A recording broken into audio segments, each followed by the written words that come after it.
శ్రీ గురుభ్యో నమ. శ్రీ మహాగణాధిపతయే నమ.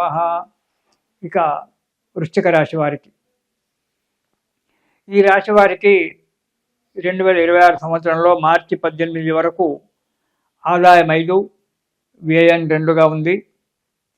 మార్చి 19 నుంచి ఆదాయం 11, వ్యయం 5గా ఉంటుంది. ఈ రాశి వారికి ఈ సంవత్సరం మే 25 వరకు జీవితంలో కొన్ని ఒడిదుడుకులు ఉంటాయి. అనుకున్న పనులు కాకపోవడము, మానసిక చింతన, మనోవ్యాకులత, ఎదుటి వారితో నిష్ఠురాలు కావడము, సమయానికి చేతికి డబ్బు అందకపోవడము, ఇలాంటి వృశ్చిక రాశి వారికి మే 25 వరకు జరుగుతుంది. మే 26 నుంచి ఆ భగవంతుడి యొక్క దయ వల్ల అనుకున్న పనులు నెరవేరడం జరుగుతుంది. పెండింగ్లో ఉన్నటువంటి పనులు పూర్తి కావడం జరుగుతుంది. ఏవైనా కొత్త పనులు చేపట్టడానికి ఆస్కారం ఏర్పడుతుంది. మానసిక చింతన అనేటువంటి తొలగిపోతుంది. ఒక స్థితికి, ఉన్నత స్థితికి, ఒక మెట్టు పైకెక్కడానికి మీకు ఆస్కారం దొరుకుతుంది మే 26 తారీఖు నుంచి. సంఘంలో విలువలు పెరుగుతూ ఉంటాయి. ఇంతకు ముందు ఉన్నటువంటి ఒక శత్రువులు ఆ శత్రుత్వాన్ని విడిచిపెట్టి మీతో మిత్రులుగా చేరడానికి పనిచేస్తారు. మీ దగ్గర అనుకూలమైన వాతావరణం ఉందని చెప్పి వాళ్ళు తెలుసుకుంటారు. కోర్టులో ఉన్నటువంటి ఒక పెండింగ్ కేసులు ఒక కొలిక్కి రావడం జరుగుతుంది. కొన్ని సులభంగా ఆ కేసులలో విజయం సాధించడం కూడా జరుగుతూ ఉంటుంది. మానసిక ధైర్యం పెంపొందుతుంది. స్నేహితుల వల్ల, ప్రోద్బలం వల్ల కొత్త పనులకై ముందుకు అడిగేస్తుంటారు. కొత్త పనులు చేస్తారు. దూర ప్రయాణాలు కూడా చేయవలసి వస్తుంది. కానీ ప్రయాణాల విషయంలో జాగ్రత్తగా ఉండండి. దూర ప్రయాణాలు చేయడం వల్ల కొంత అనారోగ్యం కూడా ఏర్పడము, డబ్బు నష్టపోవడం జరుగుతుంది. కాబట్టి ఆలోచించి ప్రయాణాలు చేయండి. కుటుంబంలో కలహాలు రావడం జరుగుతుంది. చిన్న చిన్న కలహాలు, అవి ప్రతి ఎప్పుడు చేసి ఉంటే ఒక్కోసారి మనస్పర్ధలు కూడా కుటుంబంలో రావచ్చు. కాబట్టి మాట్లాడేటప్పుడు అదుపుగా ఉండి మాట్లాడడం మంచిది. అలాంటి యొక్క సందర్భాలు రాకుండా, విరోధమయ్యేటువంటి ఒక మనస్పర్ధలు వచ్చేటువంటి ఒక సందర్భాలు జరగకుండా చూసుకోవడం చాలా మంచిది. కుటుంబ విషయంలో మాత్రం చాలా జాగ్రత్తగా అడుగు ముందుకెయ్యాలి. ప్రతి విషయంలో కూడా ఆలోచించాలి. ఇక వ్యాపారస్తులను చూసుకున్నట్టయితే అనుకూలంగా వాతావరణం ఉంటుంది. ఆదాయం పెరుగుతుంది.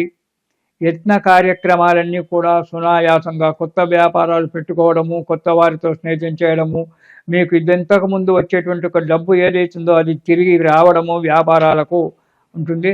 ఆదాయం బాగానే ఉంటుంది. కానీ డబ్బు ఇంటిలో ఖర్చు అధికంగా వస్తుంది. చేసేటువంటి కార్యక్రమాలన్నీ కూడా సునాయాసంగా నెరవేరుతాయి. కానీ మీరు మధ్యవర్తిత్వం చేయకుండా ఉండడం చాలా మంచిది. మీడియేటర్గా ఎక్కడ కూడా మీరు ఈ వృశ్చిక రాశి వారు ప్రయత్నం చేయకండి. మీడియేటర్గా కనుక మీరు ఉన్నట్లయితే ఆ కొట్లాడుకున్న వారు ఇద్దరు వాళ్ళు మంచిగానే ఉంటారు. కానీ ఆ విషయం మీ పైన పడి మీరు బాధపడేటువంటి ఒక విషయము మీరు బాధపడాల్సి వస్తుంది. కాబట్టి మీడియేటర్గా ఎక్కడ కూడా ఉండకుండా తటస్థంగా మాత్రం ఉండి మీ పనేందో మీరు చూసుకోవడం వల్ల మీకు యోగదాయకంగా ఉంటుంది వ్యాపారస్తులకు. ఇక విద్యార్థులకు విద్య యందు శ్రద్ధ తగ్గుతుంది. ఎప్పుడు కూడా మౌనంగా కూర్చోవడము, లేకుంటే ఈనాడు విద్యార్థుల జీవితాన్ని పాడు చేసేటువంటి ఒక సెల్ ఫోన్లు ఉన్నాయి కదా, వాటిని చూసుకుంటూ కూర్చొని తమ జీవితాలు నాశనం చేసుకోవడం అనేటువంటి ఒకటి జరగడానికి ఆస్కారం ఉంది. దానివల్ల ఇది ఉంది. అంతేకాకుండా విద్యార్థులు చెడు సహవాసం చేసేటువంటి ఒక యోగం కనబడుతుంది. కాబట్టి చెడు సహవాసాలకు వెళ్ళకండి. అనుకున్న చోటికి అడ్మిషన్ అనుకున్న కాలేజీలో కానీ, అనుకున్న స్కూల్లో కానీ అడ్మిషన్ దొరకకపోవడము, విదేశాలకు ప్రయత్నం చేస్తే ఆ విదేశాలకు మీకు వెళ్ళడానికి ఆస్కారం దొరకకపోవడము, అనుకూలంగా వాతావరణం ఏర్పడకపోవడము జరుగుతుంది. ప్రతి విషయంలో జాగ్రత్త అవసరం. ఇక ప్రభుత్వ ఉద్యోగాలకు కనుక చూసుకున్నట్టయితే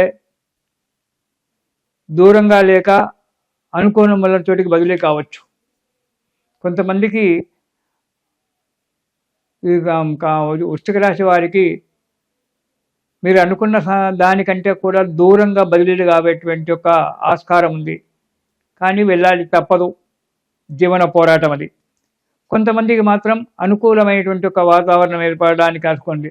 అంటే ఒకటే రాశి వారికి అందరికి ఎలా అవుతుందంటే అలా కాదు, వాళ్ళ యొక్క జన్మ జాతకాన్ని బట్టి దూరము దగ్గర అనేటువంటిది ఏర్పడడం జరుగుతుంది. ఇది మామూలు సంవత్సర గ్రహచారమే కాబట్టి ఇది వేరు.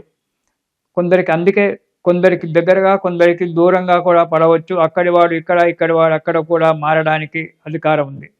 అధికారుల వల్ల చీవాట్లు పడేటువంటి ఒక ఆస్కారం చాలా ఉంది.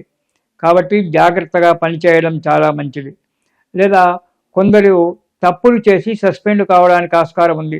ఈ తప్పులు మీ చేత జరగకుండా చూసుకోండి.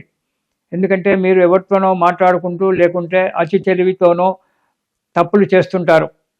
అలా చేసినప్పుడు మీకు ఇబ్బందులు ఏర్పడతాయి.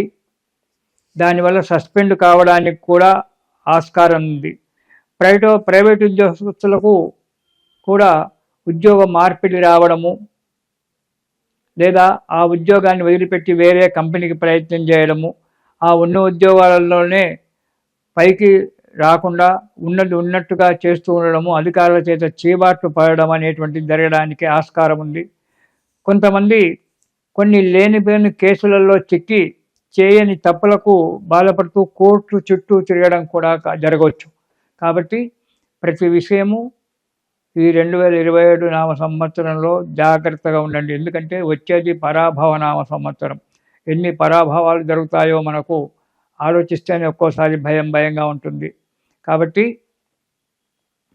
జాగ్రత్తగా నడుచుకోవడం, ప్రతి ఒక్కరు కూడా, ఏ రాశి వారైనా సరే ప్రతి ఒక్కరు కూడా జాగ్రత్తగా నడుచుకోవడం చాలా మంచిది ఈ సంవత్సరం. ఈ సంవత్సరము ఈ వృశ్చిక రాశి వారు గురు స్తోత్రం కానీ గురు చరిత్ర కానీ ప్రతిరోజు పారాయణం చేయడం చాలా మంచిది. దానివల్ల అనుకూలమైనటువంటి ఒక వాతావరణం ఏర్పడి మనశ్శాంతి దొరుకుతుంది. చేసేటువంటి ఒక వృత్తిలో కానీ ఉద్యోగంలో కానీ ముందుకు అడిగేయడం వల్ల మనశ్శాంతిగా ఉంటుంది. గురు స్తోత్రం కానీ మీకు వీలైతే గురు చరిత్ర కానీ పారాయణం చేయండి, శుభం జరుగుతుంది. ఓం శుభం.